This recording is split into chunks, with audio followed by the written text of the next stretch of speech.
Para aqueles que iniciam uma vida limpa, pretendem fazer isso, eu acho que é de bom ouvir a gente discutindo essa questão, como ficar limpo na rua, tanto as pessoas que foram internadas como aquelas que não, as dificuldades, esse primarismo de início, as dificuldades que a pessoa vai viver, talvez isso possa ajudar familiares e mesmo dependentes aí que estão começando a sua caminhada numa vida nova. O assunto de como estar limpo na rua, o pós-internação, algumas coisas são muito importantes, são coisas que são repetidas para todo adicto que está numa internação, do que fazer, do que não fazer, do que evitar, e são coisas básicas.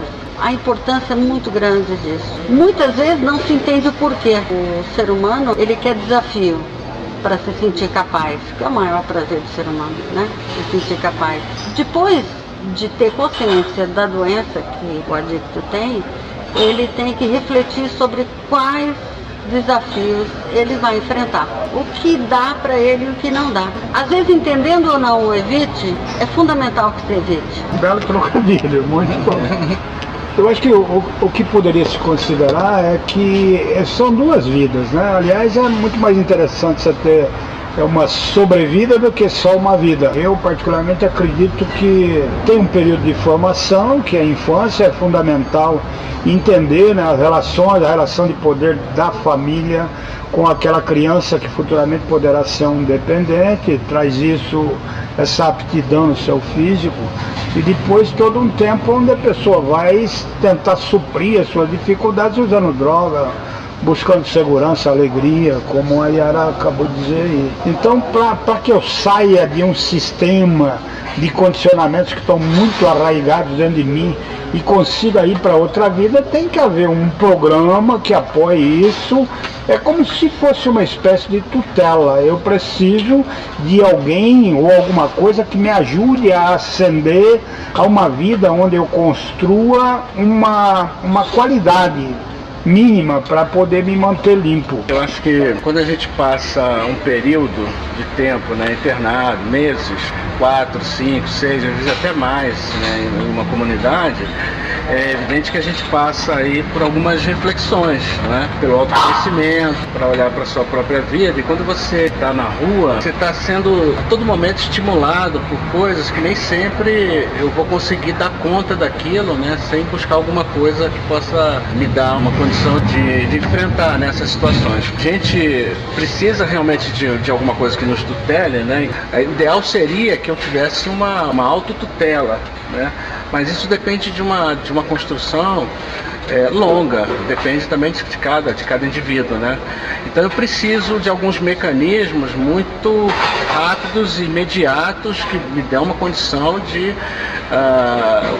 o meu objetivo primeiro, né? Que é não voltar a usar substâncias químicas aí que alterem minha mente, não é? E a gente encontra isso nos grupos de apoio. Significa assim, eu estou bastante cru ainda, estou num processo de uma construção que vai me trazer defesas, mas que é lenta essa construção.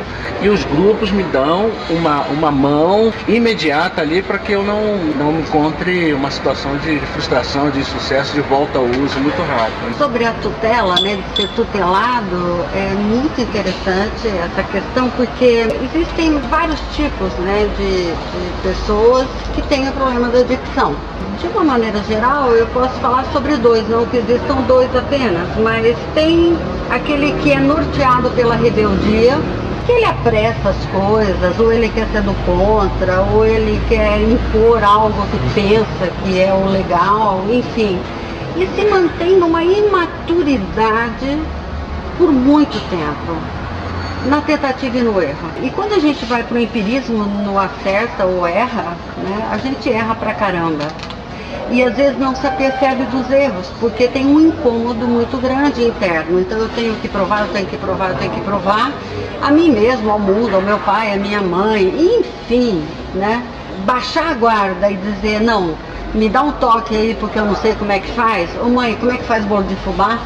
Sabe? Ou então, ô pai, como é que bebe café? Ou como é que usa o Windows, né? É baixar a guarda e se dispor a aprender com quem tem um pouco mais de experiência, não que saiba, mas que tem um pouco mais de experiência. E aí tem uma série de coisas que é nobre na formação do ser humano, né? Que é a humildade, que é a questão de saber ouvir, de ouvir o outro, né? Eu acho que tem uma série de vantagens nessa postura. Então tem um momento na vida de rebeldia, que é assim, minha mãe e meu pai me ensinaram, o padre ensinou, o seu Manuel da Padaria ensinou, e eu vou para o mundo e vivencio algumas coisas e aí eu invalido alguma coisa. Mas esse momento, ele passa. É temporário. Se manter nele, fica complicado ser tutelado por um programa, por uma filosofia ou por alguém que se dispõe a te falar algo sobre aquilo que você está vivendo. Diz assim, ó, eu acho que eu tenho alguma coisa para te dizer sobre o que você está vivendo, né? E a gente também tem um outro estilo de vida ou tipo que é o travado, ou a trava, né? Então temos uma trava. Somos impedidos por algo interno de me manifestar. Então eu tenho uma trava que me impede de me mostrar no mundo como eu sou, me impede de dar a minha opinião, me impede inclusive de formar a minha própria opinião sobre algo e não impor a minha opinião. É ter algo interno que faça sentido, porque o mundo ele vai invadindo a gente por tantos lados e por todos os sentidos que eu começo a cumprir scripts impostos pela sociedade e esqueço ou não dou conta de me formar.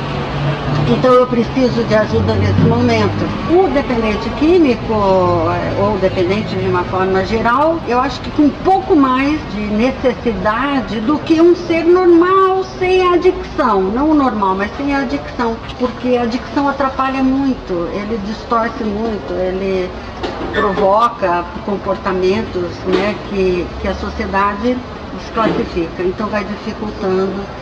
Então a tutela, ela é fundamental. Esse é o primeiro passo e eu acho muito importante a cada minuto.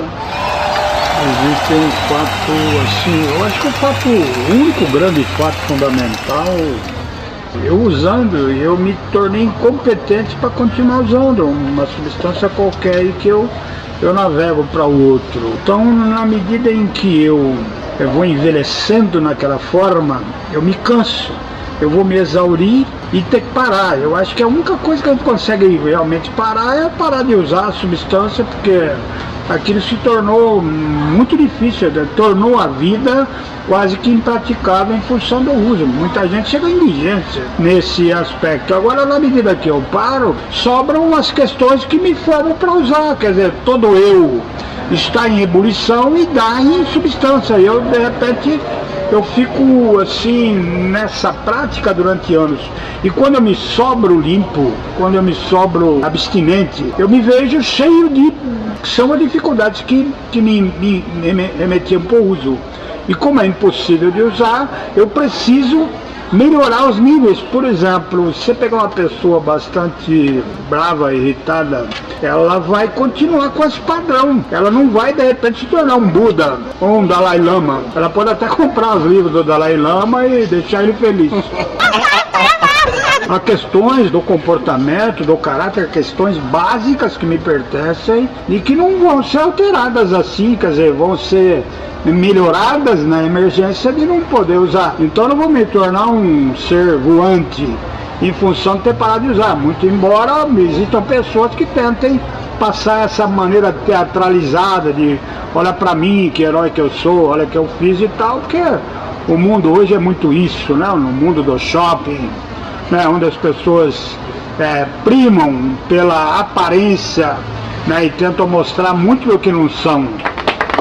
Então eu vou viver com a minha realidade, dura, difícil, às vezes extremamente difícil, e ter que me manter limpo. Então eu tenho que fazer isso da melhor forma, que o fato de ficar limpo não me transforma em uma pessoa extremamente infeliz, deprimida, E eu tenho que usar todos os recursos possíveis para poder evitar isso e transformar a minha abstinência em alguma coisa muito tranquila. Eu tenho essa experiência, né? Não foi só uma vez que eu busquei recursos, né, para não usar nenhum tipo de substância, né? E eu percebi que cada vez eu procurava uma alternativa para isso, né? E às vezes todas elas juntas. Por exemplo, um grupo de apoio que tivesse uma filosofia, né, que tivesse espiritualidade. Por exemplo, fazer terapia individual. Por exemplo, ter também um acompanhamento psiquiátrico, me utilizar de medicamentos, né, que dão conta às vezes da ansiedade, né, da agressividade, do humor oscilante, né? E às vezes nem com todos esses recursos eu conseguia ainda ficar sem o uso de alguma substância, né?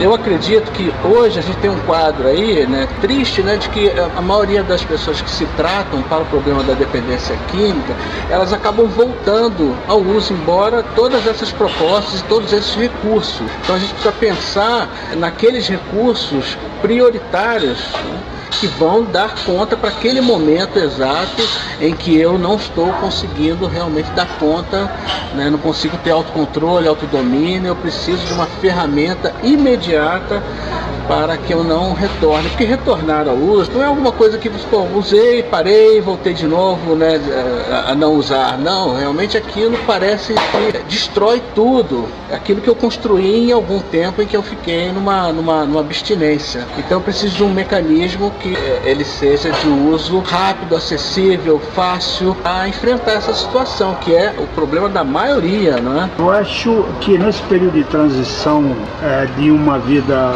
usando drogas e de falência praticamente total para um momento de tranquilidade, onde eu possa sobreviver muito de uma maneira pacata, simples, a minha maior questão, que seria o uso, há necessidade de transpor esse período que está mais ou menos localizado em 1 ano, talvez um pouco menos, um pouco mais, com a ajuda de pessoas que tenham competência para me ajudar. Então, vou pensar, por exemplo, uma pessoa que se quebra toda aí, que tem um problema de osso e tal, ela de repente ela precisa, ela não pode prescindir da fisioterapeuta, né? O fisioterapeuta é fundamental para esse período de transição, onde a pessoa possa se resgatar fisicamente. A pessoa que vai ficar limpa nesse período de transição, se ela não tiver um apoio assim, muito humano, muito próximo, que possa acudi-la nas suas dificuldades, para que os momentos de dificuldade não se transformem em vontade de usar, ou em uso propriamente dito, então fica muito difícil. Eu acho que uma grande parte das pessoas que se internam e que voltam a usar assim nos primeiros meses após estarem internados, ou mesmo limpos sem internação, eu acho que as pessoas caem por falta desse tipo de sustentação, né? Quando a pessoa vai voar de asa delta, ela precisa de um instrutor. Quando a pessoa vai pular de paraquedas, ela pula junto e tal. Então tem toda uma adaptação, uma vida limpa. E isso não dá para fazer um simples voluntarismo, né? Ficar construindo um discurso e tal, e de repente eu não me sustento com um discurso falso, né? Onde eu sou um cara sem força.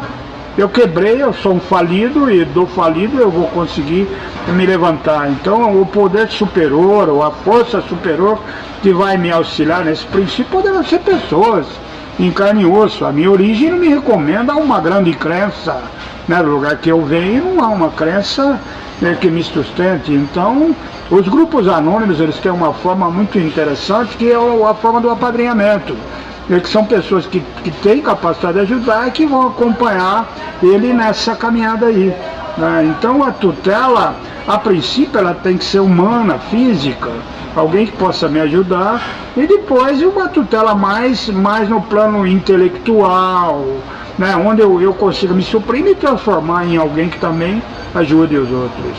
Eu acho de grande importância que o dependente, a dependente, se dá conta da fragilidade que tem, ou da inexperiência, né, de viver esse novo papel sem a substância, busque essa tutela voluntariamente, porque isso está aí. No mercado existe isso, né? Existem grupos de apoio, existem profissionais, né? Médicos, paramédicos, companheiros, Então, que a iniciativa, às vezes sabendo e às vezes não sabendo, seja de quem está iniciando uma nova jornada. Acho fundamental, né, para que ele não tenha que ser convencido, né, mas que ele se disponha, né, a aprender algo que, na verdade, ele não sabe. Ele perceba uma deficiência e, né, vá para lá. Eu vejo uma coisa muito interessante entre as pessoas que têm um número muito elevado de internações e as pessoas que com uma única internação, por exemplo, mudam o rumo da vida. Que diferença é essa? Eu atribuo a procurar ajuda, eu atribuo a ser tutelado por alguém ou por alguma instituição, eu atribuo a rebeldia de querer se impor algo que eu não sei, né, impor a ideia que se tem sobre isso, em vez de buscar essa ideia que se tem. Dentro desse contexto, o que é importante é assim, eu não... Depois que eu saio de uma internação, eu volto a sentir as coisas, porque no momento da internação eu vou começar a refletir sobre coisas que eu não refletia. Sobre aquilo que aconteceu comigo, aí eu começo a perceber as coisas que estão e as pessoas que estão ao meu redor, tudo que foi comprometido. Eu me apercebo que o mundo é imenso e que o número de pessoas que estão ligadas a mim também é muito grande. Então tem a avó, tem a tia-avó, tem a mãe, tem a irmã, tem o cachorro, tem o meu curso de inglês, tem o encontro com alguém que eu deixei de ir. Então eu começo a me sensibilizar com algumas coisas que eu voluntariamente ou por uma inabilidade eu me mantive adormecido porque eu não aguentava. O mundo ele vai ser muito grande e a minha sensibilidade vai me colocar num mundo quase que indecifrável. E aí eu vou precisar suportar a minha sensibilidade. Ou eu vou me tornar uma pessoa que racionaliza quase tudo. E eu não vou ter mais uma curiosidade do mundo, eu vou me impedir assim, de interagir com outras pessoas, de me mostrar e de aprender com o outro. Então, a tutela, voltando à tutela, aquela que eu vou buscar, ou aquela que quem precisa vai buscar naquilo que precisa, para eu poder elaborar a minha sensibilidade. Eu particularmente acredito que aquilo que chamam de recuperação, parar de usar e conseguir ter uma vida limpo e coexistir aí sem precisar usar, eu acho que está muito ligado à percepção de que existem mais pessoas no mundo. A dependência química, ela tem o seu núcleo, a sua natureza no isolamento egoísta, onde a pessoa se vê como se estivesse dentro de um tubo de espelho e para todo lado que ela olha só vê ela. E quando eu vou me exaurir daquela forma de uso, quando eu vou me exaurir, quando eu vou cansar, e isso vai acontecer, vai se tornar possível uma vida limpa na medida em que eu percebo que existem outras pessoas que só têm o azar de ter meu sobrenome ou meu sangue nas suas veias. E aí eu torno possível uma vida limpa, porque esse é o fim do isolamento. É onde eu sou capaz, a partir do fundo do meu egoísmo que quase me destruiu, de conseguir olhar para o mundo e gritar, tem alguém aí, por favor, alguém aí me ajude. E aí a ajuda vai aparecer quando eu verbalizo isso. Eu percebo o seguinte, que nos programas, um programa como um programa dos grupos de apoio, né, que é uma filosofia que olha para o adicto de um modo geral, né? Eu enfrentei, por exemplo, essa semana uma situação, né, que eu percebi que eu não tinha um mecanismo ainda de defesa para não passar, né, do sentimento para a ação, né? Por exemplo, eu estava falando a respeito da defeitos de caráter que o programa aborda, né, a ira, fazendo paralelo em relação à questão da drogadição, eu parti para a agressividade, né, não consegui ter um intervalo de tempo aí entre o sentir e o agir, né, um pensar aí no meio, e partir para aquela ação. Isso é diferente de usar a droga, mas ao mesmo tempo é parecido, porque quando eu sinto a necessidade ou a vontade de usar, eu preciso ter, antes da ação de usar, preciso ter um mecanismo aí de defesa. Então eu acho que cada um tem que olhar para si e ver quais são aquelas áreas que mais ameaçam, né? Isso é individual, não tem como ser tratar isso de uma maneira generalizada, né? Você criar um mecanismo que sirva para todas as pessoas, para você ter esse intervalo de tempo aí. Eu acredito que a prioridade é para nós que temos algum problema, né, com a questão da dicção, é o não uso, é o não usar. Porque as outras questões que eu também quero resolver em relação às minhas ações, quando eu acredito que elas são inadequadas, quando elas são equivocadas, eu ainda vou continuar, como você disse, né? Vou continuar ainda fazendo essas coisas que eu não gostaria de fazer, né? Porque eu tenho basicamente uma personalidade que assim, é tendente à ira, que é tendente a outras emoções, a outros sentimentos. E isso, em relação a esses sentimentos, as questões da minha personalidade ou do meu caráter, elas são construções lentas, demoradas, né? Precisei ficar numa clínica, ele falou, uma vez ele falou, pô, precisava que você ficasse um tempo a mais aí no lugar para ver se surge um outro cara, né? Porque depois de muitas internações, que nem ela falou, né? Eu acredito que fica mais comprometido uma série de âmbitos e até faculdades mentais. Vai acabando tudo, vai ficando mais lento. Eu fico lento mais rápido. Eu fico velho mais rápido, né? E aí eu acabo tendo que me refugiar numa clínica durante um ano, né? Não porque é uma clínica, mas porque era a única alternativa que eu tinha naquele momento. Eu vi que eu perdi determinados valores, assim, extremamente importantes, que eu tinha conquistado num tempo limpo, e aquilo lá de repente nunca mais vai voltar, entendeu? Porque é uma outra configuração, já é um outro pensamento, num outro momento, um outro contexto, e as coisas me abalaram muito também, né, em relação a não só a autoestima, né? A minha capacidade mesmo foi seriamente afetada, né? Sou um cara que eu não gravo mais muita coisa. Não foi tudo, né? Não se esgotou, calma, mas ainda tenho 30, dá pra correr um pouco. Não sou um cara que consigo uma jornada de trabalho muito longa.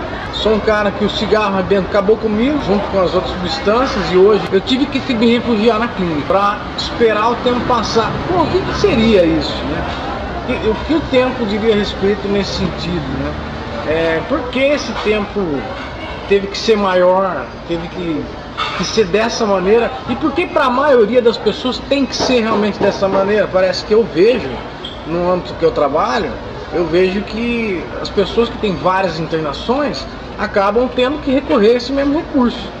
Ficar num lugar, sendo tutelado mesmo, com tudo que vocês estão falando, e de repente uma observação muito maior e uma incapacidade de se autogerenciar. O que me ocorre é assim, né, não como uma verdade absoluta, mas as pessoas que têm várias internações, elas resistem mais à tutela, né? Parece que tem uma pressa, uma urgência de superar a dificuldade muito rápido, muito rápido. Há uma ansiedade muito grande, fora do padrão do que eu considero a normalidade, dentro do que eu já pude ter experiência e contato. A ansiedade é muito favorável para o ser humano porque ela te prepara para a luta ou para a fuga, né? Que a gente chama de estresse, que é uma predisposição em aumentar uma atenção sobre algo. Quando não se sabe que a atenção é essa, para qual algo é esse, né? Tem uma confusão. E nessa confusão, você pode sair correndo na hora de parar, você pode se atrapalhar nisso. Quando você se atrapalha e parece que está dando certo, fortalece o comportamento. E aí quando você vê, você já está de novo dentro de uma clínica, cara. De novo você está dentro de uma clínica. E fala, puxa vida, não deu certo de novo. E isso vai enfraquecendo, né, as suas convicções. Parece que nada do que você pensa, e nada do que você elabora, ou a forma como você decifra o mundo, não funciona. E a necessidade disso se construir novamente também vem o sinal de urgência e emergência. Então eu meio que faço as coisas, não encaixo bem o Lego, né? E deixo lá montado no meu quarto, e quando eu volto depois da escola, o Lego despencou de novo. E refazer isso acaba sendo aborrecido, enjoativo, meu grau de interesse, a minha atenção, tudo vai sendo minada. É importante, a primeira coisa, para entrar em recuperação, é saber que daqui para frente você vai ter que ter muita calma. Você vai ter que ter muita calma. Você vai ter que ter muita calma. Porque para fazer várias coisas, às vezes a gente tem que pensar muito rápido. Porque no contexto que a gente está hoje, né, a gente faz 3, 4, 10 coisas ao mesmo tempo, né? Mas se transformar, né, para evoluir dentro da sua condição de eu, leva tempo, é um processo. Então há que ter calma, há que se olhar, há que se perceber, buscar ajuda, conversar. É fundamental ter o socorro. Fechando. Essa semana. Pode partir com você, é bem legal, né?